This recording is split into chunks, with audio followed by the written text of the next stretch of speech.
Now, a look at COVID-19 in Europe, where cases are surging, but COVID fatigue has set in, and people are taking to the streets to protest vaccine mandates and restrictions. This report is the first in the ABC News Live series, One World, One Pandemic, where we look at the latest battles against COVID across the globe. Here's ABC's James Longman. There are two battles now raging across Europe. One is the quiet, relentless push against COVID. The other is the more violent, angry response to the measures in place to stop its spread.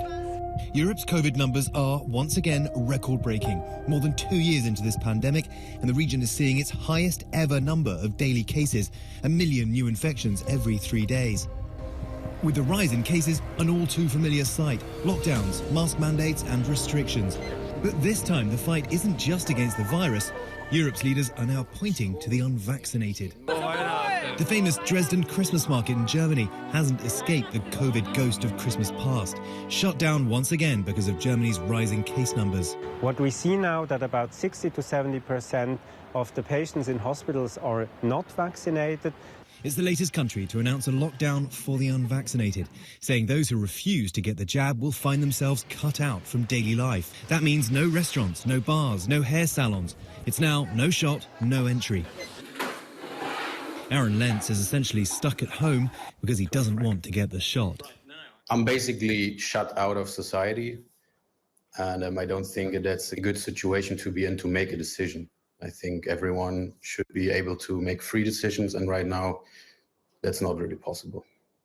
Germany, like many other countries, made vaccines available. They've given you this long amount of time in order to come to a conclusion that you want to get yourself vaccinated, and you still haven't done it. At this point, it's very difficult to find more proof that vaccines work. The thing is, I'm a young and healthy guy. And if I look at the numbers, I'm not that convinced that I need the vaccine. And if you put on top of that the government basically trying to force me to take it, then I don't like that outcome. The president of the European Commission is so worried about vaccine hesitancy that she's considering an even more controversial route. 1/3 of the European population is not vaccinated. These are 150 million people. It is understandable and appropriate to potentially think about mandatory vaccination within the European Union. What will you do if Germany introduces a vaccine mandate, if they make it the law that you must be vaccinated? Well, I'd say I would try to ride it out as long as I can. And if it's not possible anymore, then I'd suggest other options, leaving the country or anything. You'd prefer to leave the country rather than to get vaccinated? Yeah, honestly, yeah, because I made my decision, and the government trying to force me into it made me basically stand my ground even more.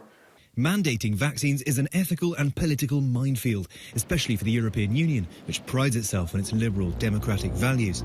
But like so much else about European politics, COVID has emphasised the deep East-West division on the continent. In countries like Portugal, over 88% of the population has been vaccinated. In Bulgaria, though, it's less than 25%. And even within Germany, people living in Western states seem keener to get the shot, while some of those in the East resist.